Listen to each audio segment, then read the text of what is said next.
Hello and welcome to the latest in our series of mental health events for Mental Health March. I'm Joe Wadsworth, founder and head producer here at the online recording studio.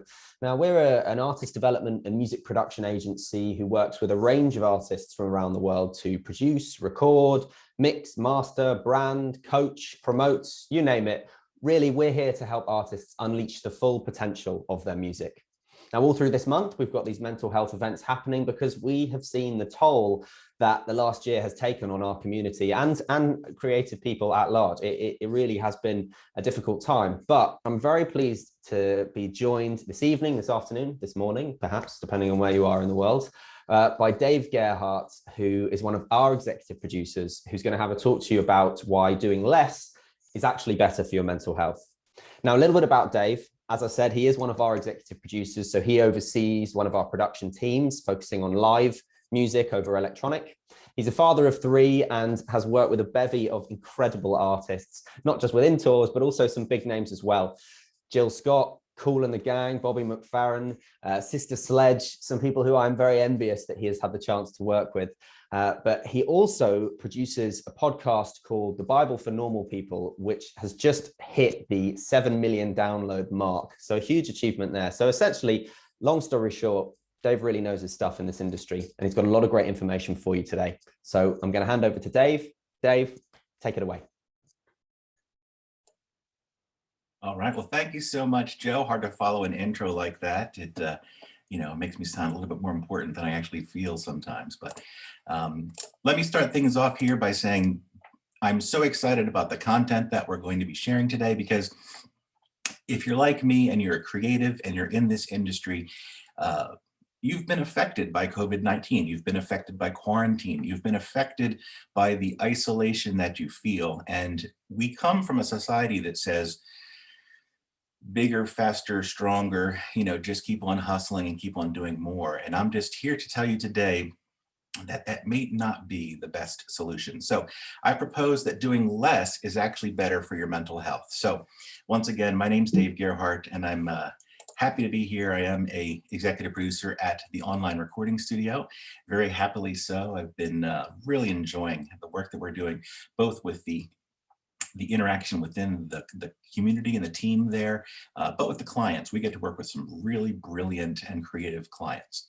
So without any further ado, so why is doing less better for your mental health? Well, have you heard the old saying, less is more? I'm not going to attempt this guy's last name, Ludwig Mies van der Rohe, but it's probably suffices to say that you've all heard less is more, whether you're talking about a minimalist approach to things. And the question is, do you believe it? Do you actually live your life with a less is more kind of mentality? Now, before the pandemic, I think all of us would agree that we live in a society that teaches us, once again, that bigger and faster and more is better. I mean, look at my guy, Gary Vee, entrepreneur and popular social media motivator. He is all about the hustle, the grind, never stop, never quit, never sleep. Honestly, I love his message and his energy. I mean, he's gotten me to rethink some things in my own life. I mean, here's a great quote. He has this great quote that's just basically something to the effect of, if you just keep your head down and you just keep trying, good things will come to you. Now, the problem with this message, and I love Gary, all respect to you, Gary, the problem is that this model isn't sustainable. When we talk about things that we can do, we have to be looking at them over the long haul.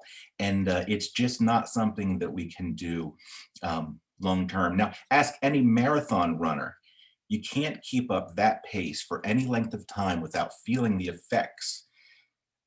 And those effects, they're going to lead to depression, feelings of failure. They're going to be burnout and exhaustion, and even imposter syndrome. If you've never heard that term before, it's this feeling where you doubt your talents and abilities, and you feel like a fraud. You feel like, wow, I just don't even deserve to be here. Even physical challenges and health issues can be caused by this burnout. So it's really something that we have to cautiously suggest when people say, just try harder, just work more. I always approach that very cautiously, because that is a recipe for disaster and for this burnout and exhaustion. So instead, what I am suggesting is that less is really more, because it's only when we do less that we have the focus to be fully present in what we're actually doing. So what does that look like? Yeah, this is what it looks like when you're completely exhausted, when you're completely gone, and you just don't have the capacity. I love the little battery indicator because that's something we can all resonate with. Like when you're at that last bar and you're just running to the charger to kind of get it in before it goes off and shuts down completely. We want to avoid this kind of burnout in our lives, in our relationships, wherever we can. So we're going to do less. Now, here's what doing less looks like. We're going to work on 5 key points today. And if we can master or at least make some progress in all of these, because let's face it, mastery of anything is going to take well over the 10,000 hours that Malcolm Gladwell suggests. What we want to do is just make incremental progress on all of these 5 key points. Number 1, we're going to do less work. Number 2, we're going to do less worrying, and we're going to talk about the effects of anxiety on our work and on our mental health. Number 3, we're going to do less comparing. Comparison is the thief of joy, and it will steal your joy and it'll crush your soul. So we're going to do less of it, and we're going to talk about how. Number 4, we're going to do less multitasking. We're going to uncover the myth of multitasking and realize that we have gotten it wrong for far too long. And finally, we're going to do less isolating. We're going to finally get out of this COVID style era where we just don't have any interaction. So let's roll up our sleeves. Let's dig in. If you have a paper and pencil handy, feel free to take some notes. And we're going to talk about doing less work. Now, who remembers when computers used to look like this? This is the old Radio Shack TRS-80, if I'm not mistaken. One of the machines that I worked on when I was a kid, with the floppy drives, right? Now, there was a phenomenon when the computers first came out and people just assumed, I don't remember if it was Bill Gates, but someone said, oh, computers are going to so revolutionize the efficiency in our workplace that we're not going to need to work 8 hours anymore. We're only going to need to work 4 hours a day. Well, I can hear you laughing through the screen because that is not what happened. What did happen? We increased our capacity. Yes, of course we did. The computers did allow us to get more done. And so instead of keeping our quotas the same, we just piled the stuff on. We piled more and more and more. And these computers, they just helped us manage all the many tasks. So yeah, we're far from a day where we can reduce our workday from 8 hours to 4. It just allowed us to take on even more. Now, here's a really interesting principle. There's an ancient practice in the Hebrew scripture called Sabbath or Shabbat. So they believed that God created the world in 6 days and then rested on the 7th day. They even created laws around keeping the Sabbath. I mean, you could actually be executed if you were found to be working on the day of rest. Now, this Sabbath tradition actually continues on to our calendar even today. We see that with our Saturday and Sunday, those weekends that we look forward to each week. Those are a remnant of this Sabbath concept, this day of rest. Now, additionally, doctors and psychologists agree that everyone needs daily rest. At least 8 hours is recommended for adults. If you're a kid, yeah, you can get away with 14 to 17 for newborns, and preschoolers are still 10 to 13, but teenagers, don't let them fool you. They really only need 8 to 10. They don't need to be sleeping 20 hours a day. So, but us adults, we do need the 7 to 9 hours of sleep. And if we're pushing it on 2-3 hours of sleep a night and trying to burn the midnight oil, it's going to have disastrous effects on our health and on our productivity. Now, they also advocate for some kind of weekly rest. So there's 2 cycles. There's the daily cycle of rest, which is addressed here in this. But then there's the weekly cycle of rest where we work and then we rest, and we work and then we rest.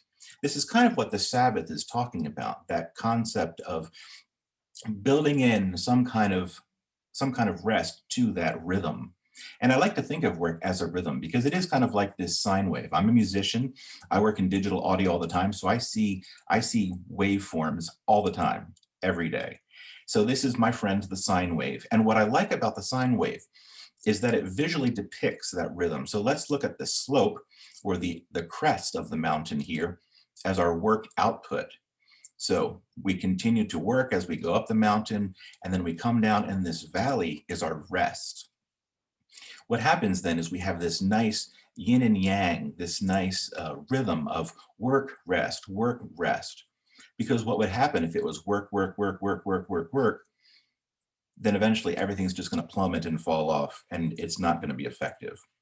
So work, rest, and repeat was designed to be a sustainable and even healthy option. Now, if you're like me, you really enjoy your work. I get to do something that I love. I get to work with talented people, I get to work with creative people, and I get to make music for a living. But that doesn't mean that I should do it every day of the week. Those days of rest don't just mean physical rest. It means taking a respite from the things that you may even enjoy. So I try not to do music stuff on the weekends. When come Saturday or Sunday, I'll turn off the music stuff, I'll get out of the home studio, and I'll get out and I'll do some woodworking. Or maybe you enjoy gardening, or maybe even going for a hike. The beauty is you want to do something other than what you're doing from 9 to 5 because you want to engage other parts of your brain. You want to exercise those other muscles, because what's going to happen is you're going to come back refreshed come Monday when you sit down at that desk again, because you wouldn't have done it all throughout the weekend. I feel like there's some built-in resentment that comes with that when you work through the weekend, because your job's never really done, is it? I mean, you just take work home, you do it at the home. Now with laptops, my goodness, where does work stop and home life begin? Because if you're just taking home the laptop, if you're just answering work calls on the phone, I really think it's important to have those boundaries and to have your workspace be your workplace, and then have your home space be all of the things that are not work, your family, your respite, from your kingdom, your sanctuary from all of the things that are work. So these are some of the reasons where I feel like we can do less work. I think putting boundaries in place, kind of knowing that those weekends, they are sacred, to go ahead and block some time off, to turn off the smartphones. Hey, maybe that's what we need to do. Maybe go ahead and leave the smartphones off at night, or maybe leave them off all day on Saturday. That would be an interesting challenge, right? But these are all ways that we can actually do less work and get more done. Because again, we're physically present, whereas when we're trying to answer every single call right up to the last minute, and oh honey, it's just work. I'll just be a minute. It's not a big deal. I'm just going to take this real fast. That communicates something to your wife, to your kids, to your family, and I think you want to communicate the right things in terms of priorities. Now, let's talk about worry. I ain't worried about it. This is no problem. Mom, no worries. Back in the day, everything was no worries. But I think the fact is we worry a lot as Americans, and I'm sure it's true in other parts of the country. What is worry? I found an interesting definition that resonated with me. Worry is a way of thinking about future events. So once again, this isn't something that happened yesterday. This is future events in a way that leaves you feeling anxious or apprehensive or even afraid. So here's the deal. We can't control or foresee the future. So the quickest and most logical thing is, well, don't worry about the future, just be prepared for it. I think that's one of the steps we can take, is we can prepare ourselves for things that may come in the future, but we don't want to sit down and be so anxious that we're completely paralyzed with fear. Let me show you some really interesting statistics. Did you know that anxiety disorders are the most common mental illness in the United States, affecting every 4 adults, or every 18.1% of the population every year? Oh, I'm sorry, 40 million adults. I had to move my screen there. So anxiety disorders are highly treatable, yet amazingly, incredibly, only 36.9% of those suffering will ever receive treatment. People with an anxiety disorder are 3 to 5 times more likely to go to the doctor, and 6 times more likely to be hospitalized for psychiatric disorders than those who do not suffer from anxiety disorders. And the physiological effects: anxiety disorders develop from a complex set of risk factors, including genetics, brain chemistry, personality, and life events. So that last point especially, it speaks to the folks that say, well, you're anxious, just don't worry about that. That's not a big deal. or you're depressed, just cheer up. We are talking about something that is real, that is chemical, that is physiological, and that sometimes needs treatment, needs counseling, needs medication. And we need to accept that and normalize that and realize that people are dealing with a very real set of issues that complicate their lives. So I think we could all do well to have the sympathy and compassion for folks that do indeed struggle with that.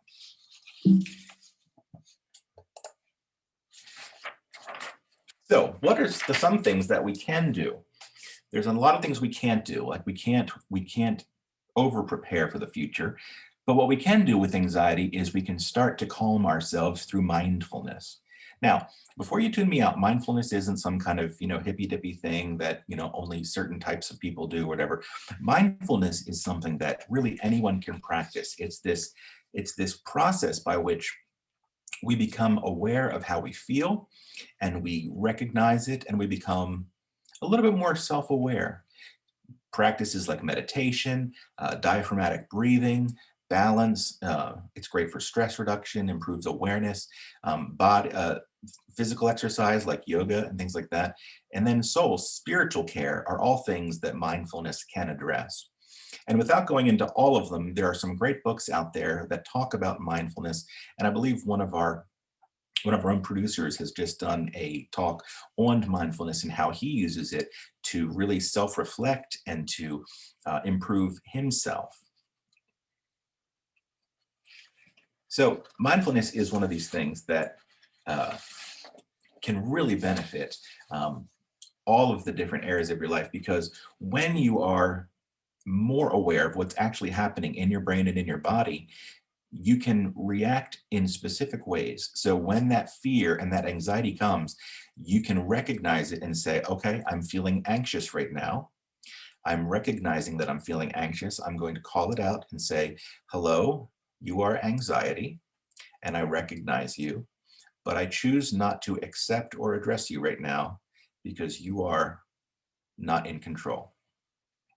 Now, that little bit of cognitive behavioral therapy is wonderful if in the past you've been driven by your anxiety as almost like a slave to it. You can actually learn techniques just like that one to kind of call out your stress and anxiety and your feelings of fear. And you can say, nope, I'm feeling this, but I'm not going to feel it right now. Because here's the thing, when we constantly worry about things and we have anxiety, it's like we have this tenant in our brain that's not paying rent. You've probably heard the expression like, oh, what lives rent-free in your head? Well, that's exactly right. If we're worried about something, I'll use the kids, for example. So I'm a dad, I have young kids, I think about and worry about them sometimes.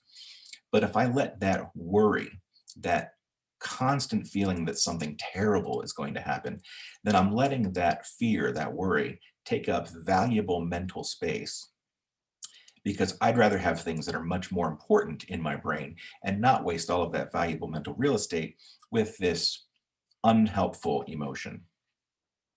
So mindfulness, meditation, you know what? Here's an interesting thing. You can create a worry list.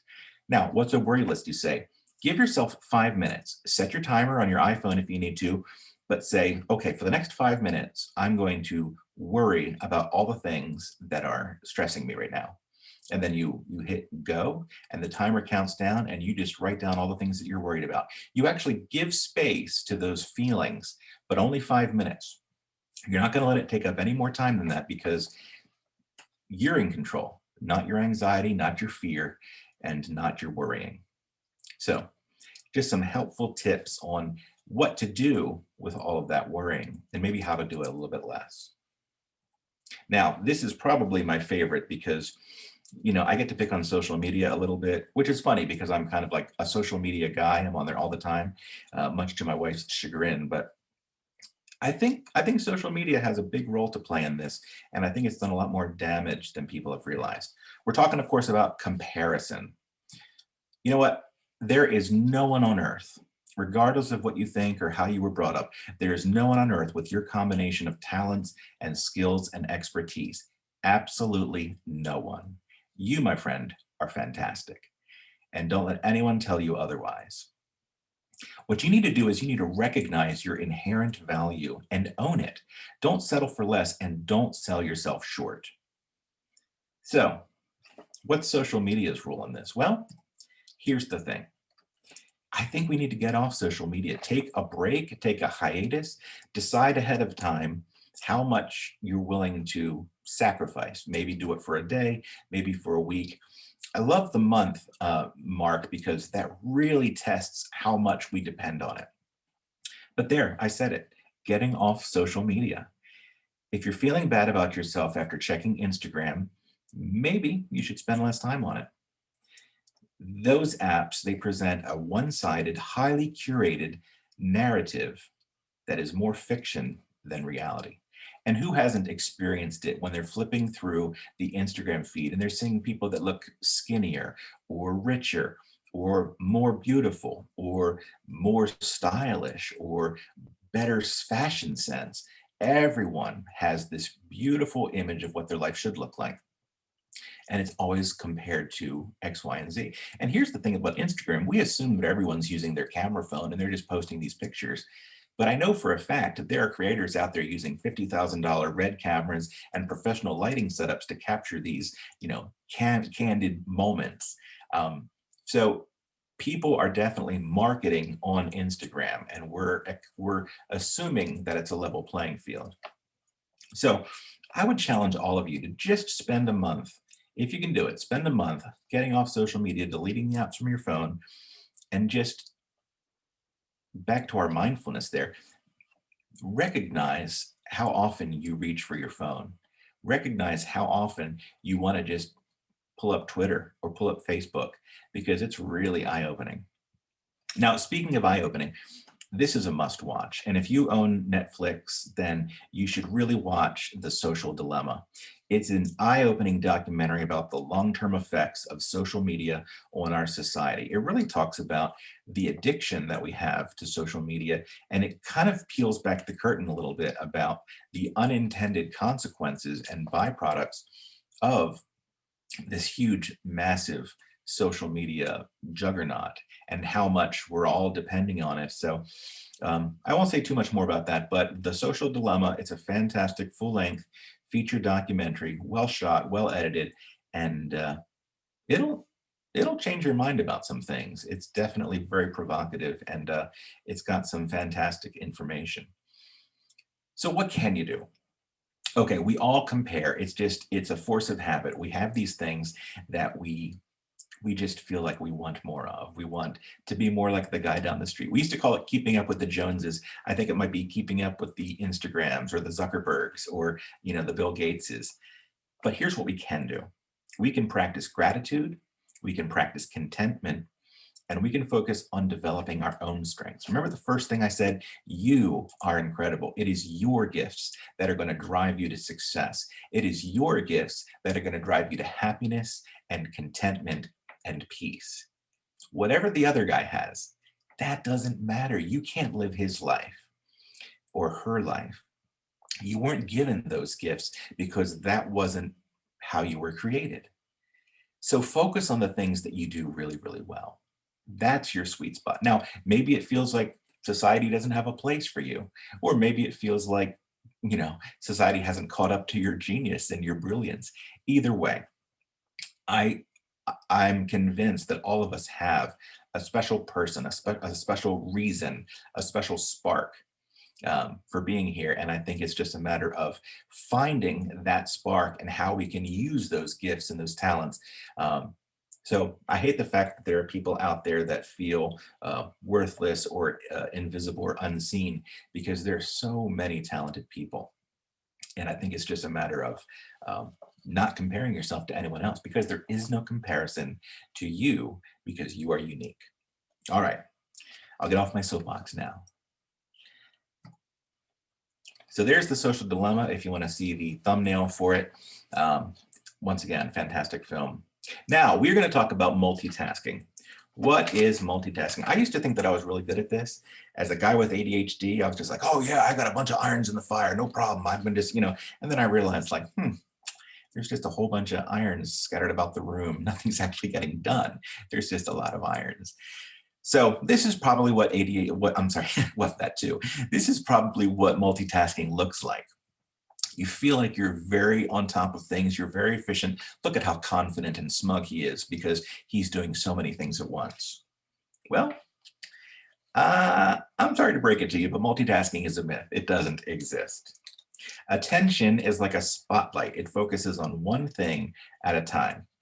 And if you try to tackle two or more things simultaneously, look at what happens. Multitaskers experience a 40% drop in productivity across the board. They take 50% longer to accomplish a single task, and they make up to 50% more errors. So who's still with me? Who still wants to be a multitasker? Because this does not sound like employee of the month right here. So I'm going to prove to you right now that multitasking is actually a terrible, terrible idea.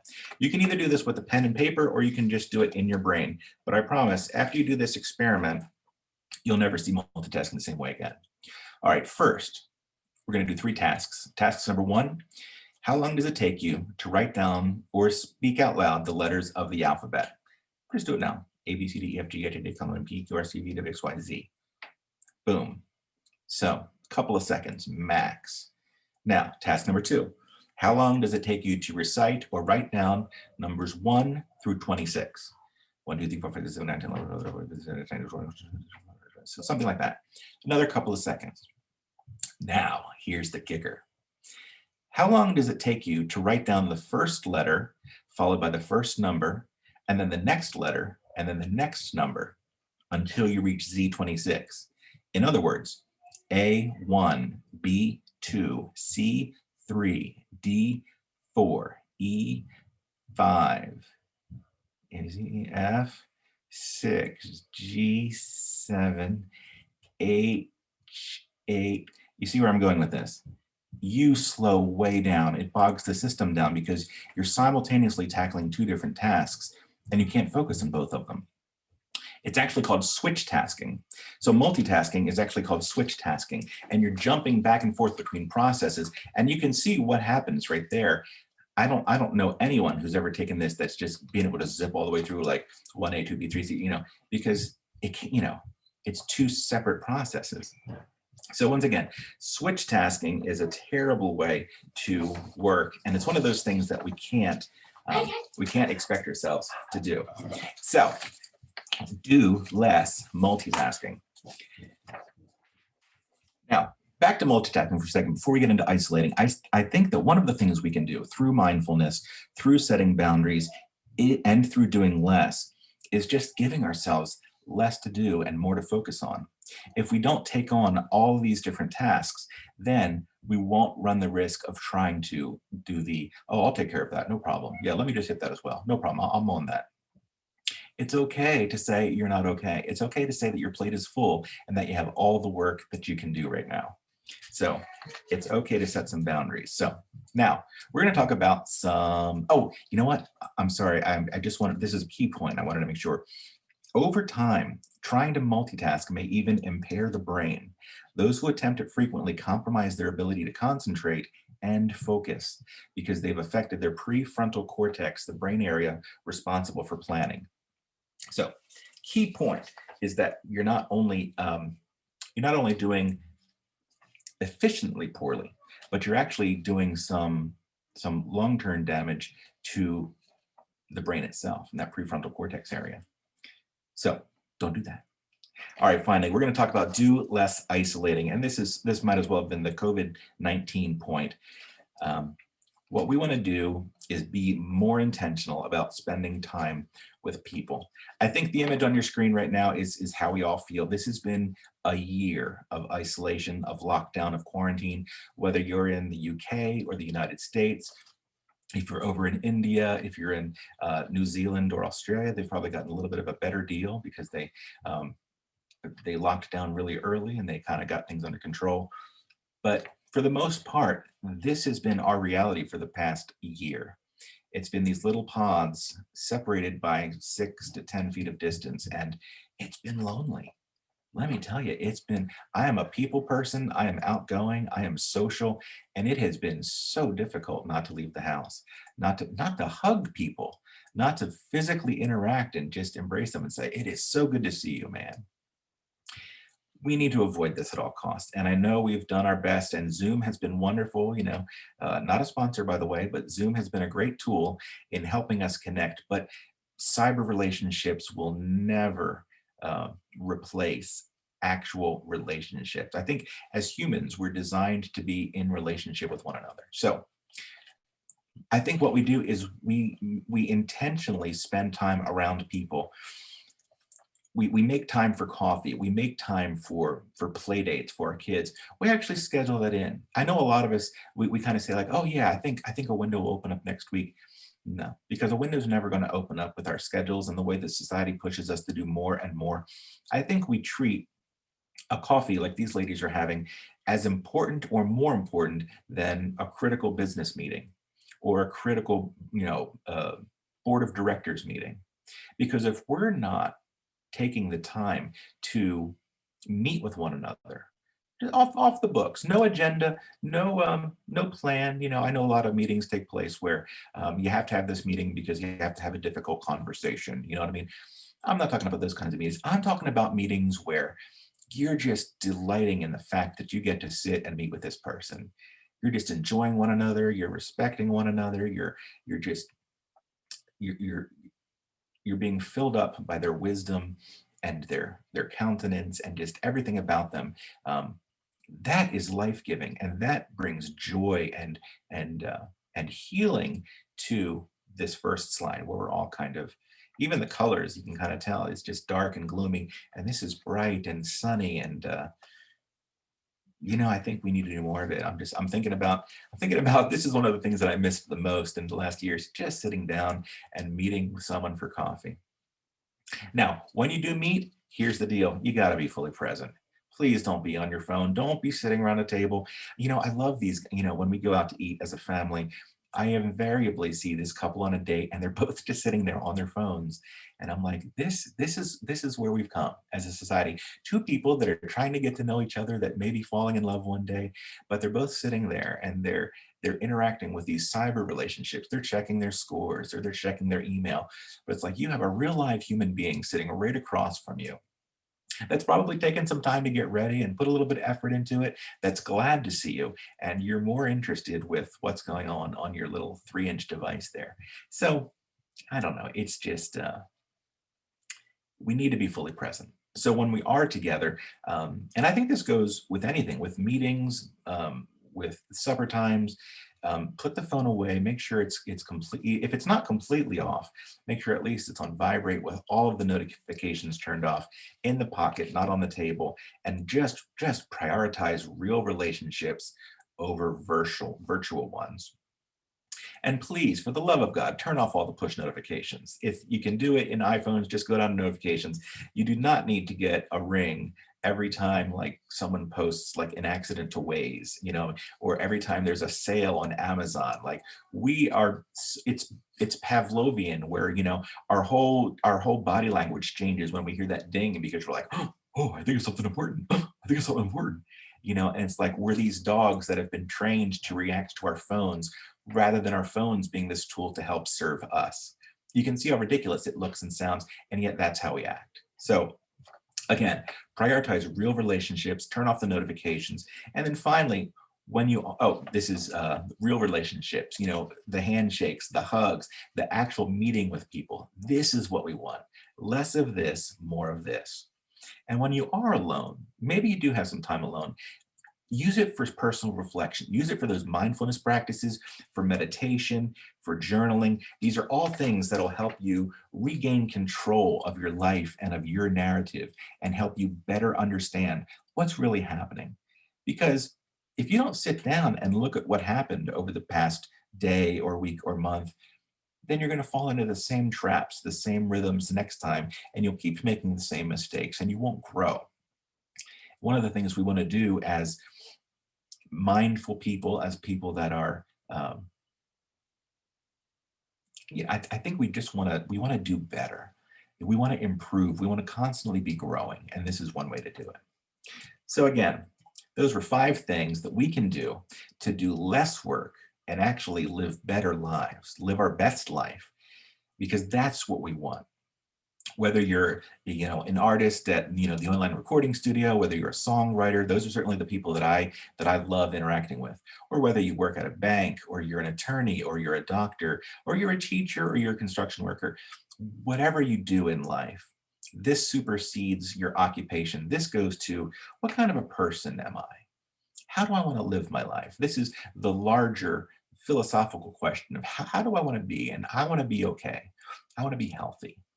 And I want to use my own health to spread joy to other people.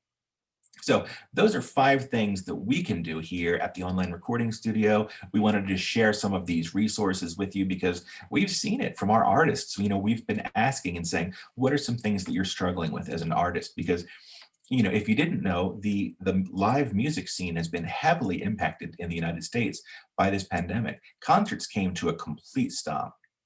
Where we live, there's a huge rehearsal facility, and actually it's like the worldwide hub for some of the biggest shows, the Taylor Swift shows and the AC/DC shows and things like that.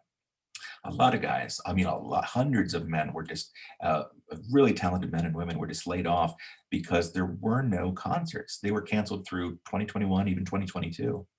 And so the live music scene, which is the lifeblood of singer-songwriters, of creatives, of people that would come to the online recording studio, has been severely affected. And we're trying to figure out with them, how can we help these guys get their music out?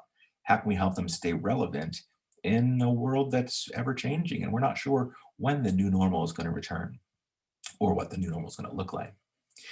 So those are ways that we can help, and we're passionate about doing it. But enough of me talking. I know that you guys might have some questions. So I'm going to invite Joe back on here. He's been collecting some questions as they came up, and we're going to do our best to answer some and hear from you guys. Well, first off, Dave, thank you so much for the advice there. There's so much good stuff in there. I hope people were taking a note. And of course, this will be available on our YouTube in a slightly edited format next month. So if there is anything that you've missed, you'll be able to pick it up again then.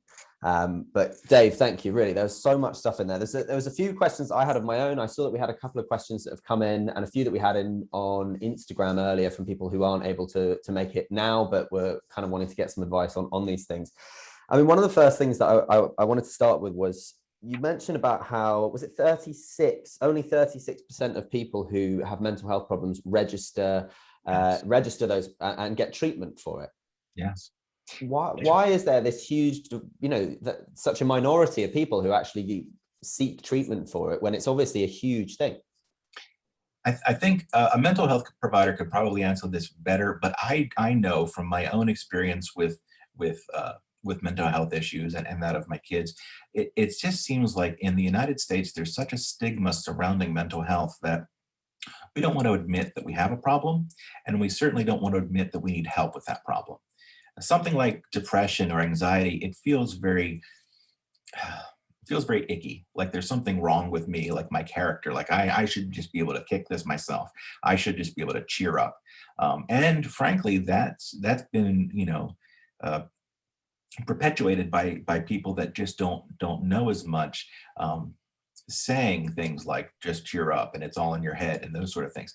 So I think there's an education piece that needs to happen. We need to realize that mental health is real, and it's as real as a broken arm or something like that. The brain is very complex. Treatment is very different, but it is very necessary.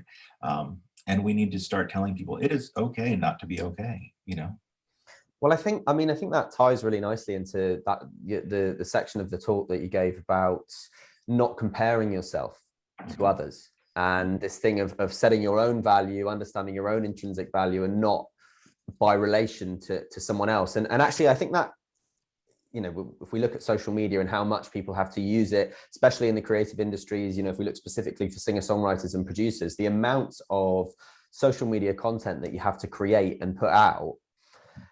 And of course, you're going to be seeing these artists who have had these pro photo shoots, as you mentioned, have all the bells and whistles to make them look and sound as best as possible, almost, not human, because it's so good. But how does an artist who's on the way up balance not, balance authenticity with having to play the game and being like one of those sorts of people? Yeah, that is the age-old question of professionalism versus authenticity. And I personally believe that authenticity wins every single time. I think there have been enough artists, like the Lily Allens and the um, Alicia Caras, that have been broken by, uh, and that guy, the lead singer for Journey, they found him in like Milan or Malaysia or somewhere like that. Um, I think it was the Philippines actually. Uh, anyway, the point is, you can stress and buy all the gear and try to shoot the most elaborate, professional looking video, or you could take that same amount of time and effort and just put it into pouring your heart out in front of a microphone, cheap though it may be. And I think what people will see is the heart come through. They won't see all the slick camera angles and the editing. They're going to see the heart, because you can't manufacture that. I think that it's a great point. And I think actually the way, if we look at how the social media sites now are adapting to, because there is more talk about this thing of comparison, and they are trying to push authenticity as one of the things on their platform more and more, that we are seeing a shift more towards those tools kind of working better for you if you are authentic. With TikTok, something that we're looking at ourselves, or with Instagram Reels, with these short form kind of real time pieces of content, actually authenticity is the only option, I suppose. It's really difficult to do anything that's inauthentic. Absolutely. And I love TikTok because it's very difficult to use a high-end camera and get it onto the app. They really want you to just use your camera phone.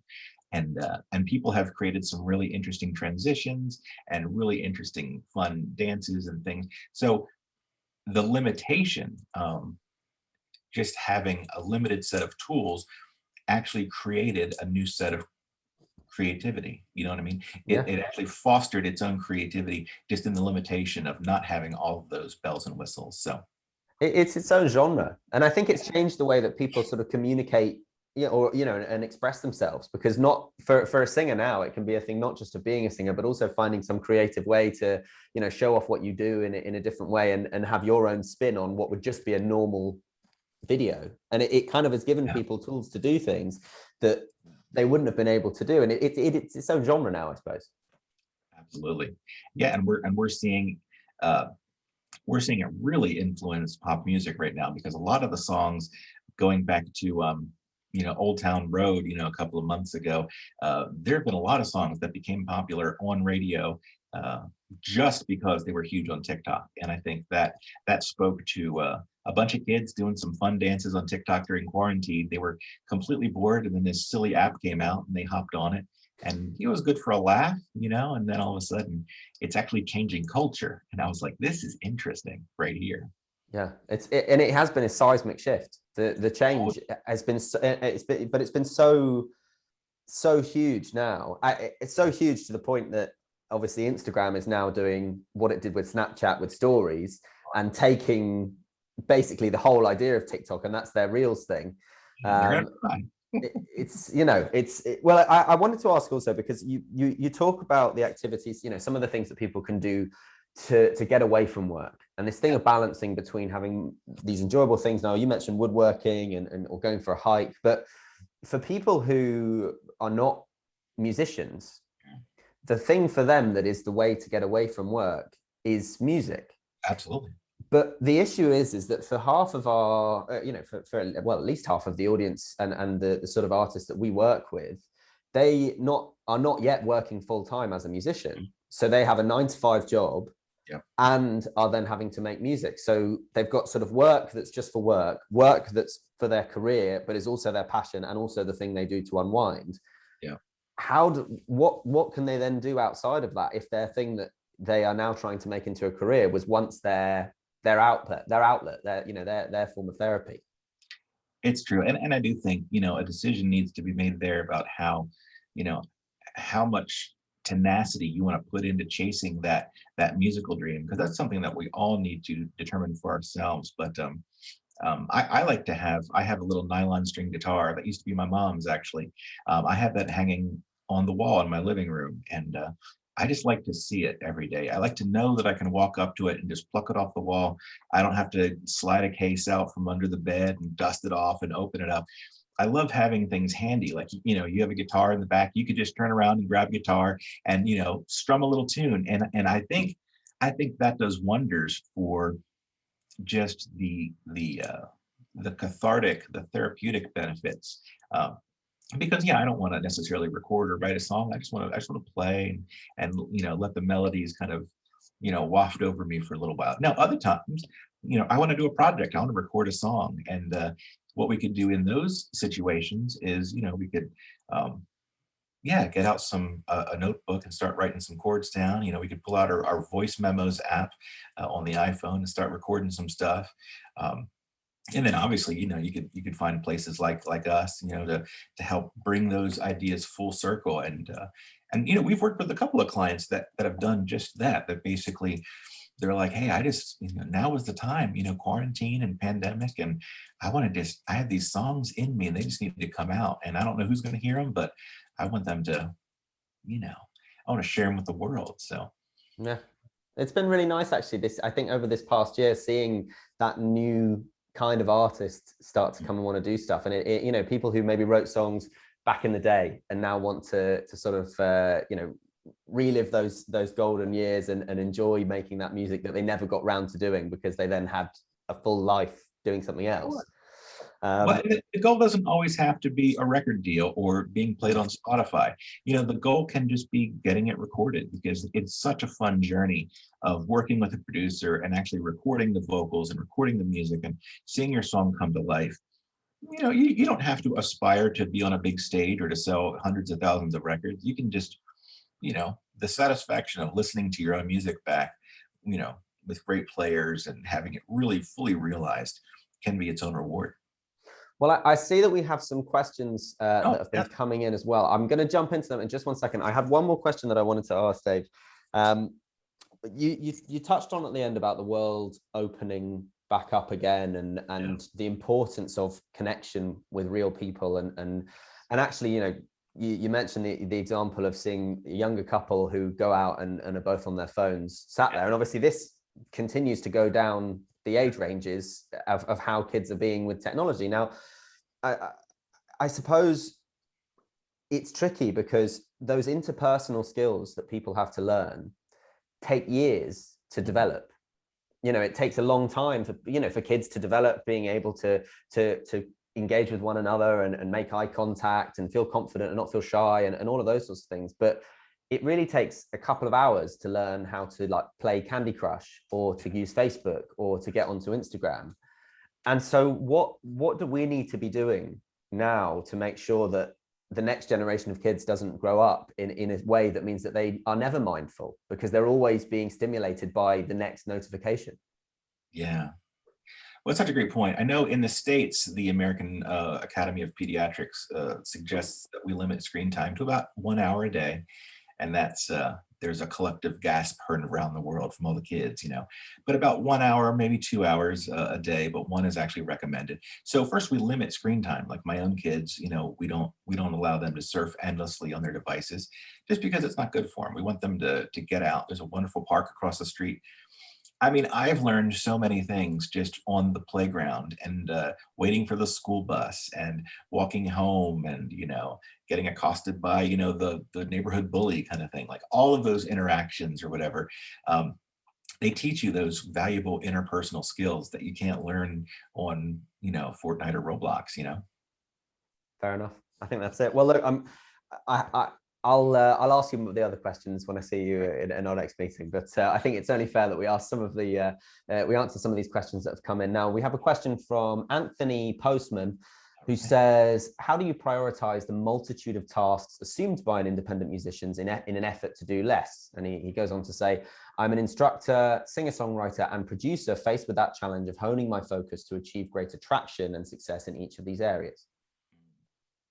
Yeah, no, I feel that because I've worn those hats before. And if you sit down on paper and write down all of the things that you're responsible for as an independent singer-songwriter, it can get overwhelming. And I think what you really need to focus on is what's at the heart of all of your responsibilities. And I think it's the song, it's the great songwriting, it's making your craft. As songwriters, we're in the business of writing better and better songs and really honing that craft. And a lot of the other stuff, you know, the recording and the promotion and the production and the all of that stuff follows, but it comes after we have something that is truly worthy, some truly great art that is worthy of kind of sharing. And then again, not from a comparison standpoint, that it meets your own standard, that your heart is delighted by it, not necessarily that it sounds like the latest, you know, Coldplay tune or whatever. So I think, yes, there are a lot of things that you have to balance, especially if you're a one-man show. But I believe that if you concentrate on the art and on the songwriting and just really making the song at its core the best it can be, then you can find other people to kind of help you along the journey with some of those other pieces. Well, if you have any follow-ups, Anthony, please feel free to come back. Oh, he says many thanks. Yeah. Now we have another question from Marie Louise, who asks, she says, I'm really interested in what you say about multitasking. I've always been a massive multitasker. So how do I kick the habit?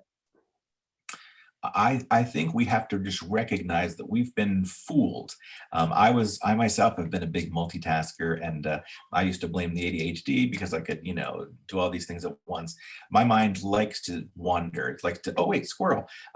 There's always something going on in my brain, and I used to compare it to a merry-go-round that's spinning so fast that I can't get off. And I think what we need to do is just kind of slow our brains down, slow our process down, and start pruning. If you're a gardener, or if you have ever raised roses or any kind of shrub, you know that one of the most necessary steps in their growth is the step of pruning, taking a nice sharp set of shears and cutting off the buds that didn't blossom, so that the buds that did can grow stronger, and you can get more blossoms that way.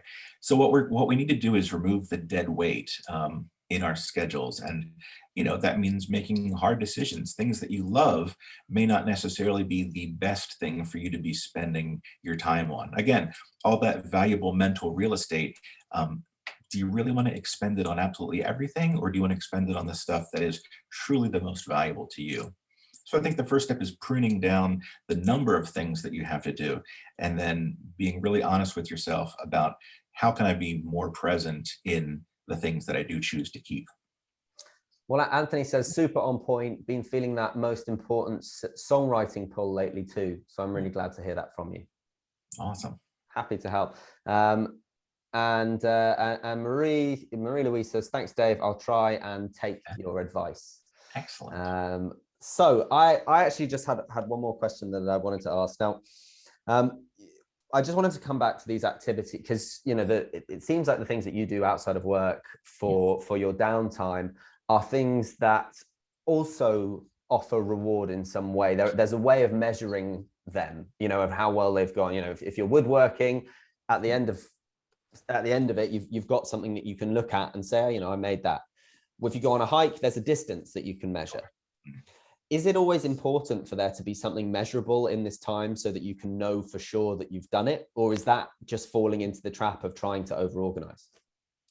Yeah, I see your point. I don't think that it's terribly important that there's sort of a metric, that there's some kind of measurable outcome, because I think, again, it's the journey of actually doing it. Sometimes my wife kind of used to ask me sometimes, she's like, she's like, oh, well, we'll be there in an hour. And I'll say like, oh, I wish we were there now. She's like, oh, but isn't this drive lovely? It's like, no, this is just the drive, keeping me from getting to where we need to go. She's like, no, this is the journey of getting there. This is when we can talk and enjoy the kids singing in the back. And at the time I didn't get it. I was just like, no, this is just an annoying hour of time before I get to where I need to be. Because I was thinking very black and white. I want to be here and then I want to be here. I'm not thinking about the time in between. So similarly, I think the journey of what you're actually doing, whether it's woodworking or whether it's going for a hike, I think it should be challenging. Like, for example, I'm working on some traditional joinery and woodworking, and I can't get it. Some of the things I'm not good enough yet. And it is so frustrating. It drives me crazy. I'm like, I am a smart guy. I should be able to figure this out. But I haven't gotten the skills yet from doing it.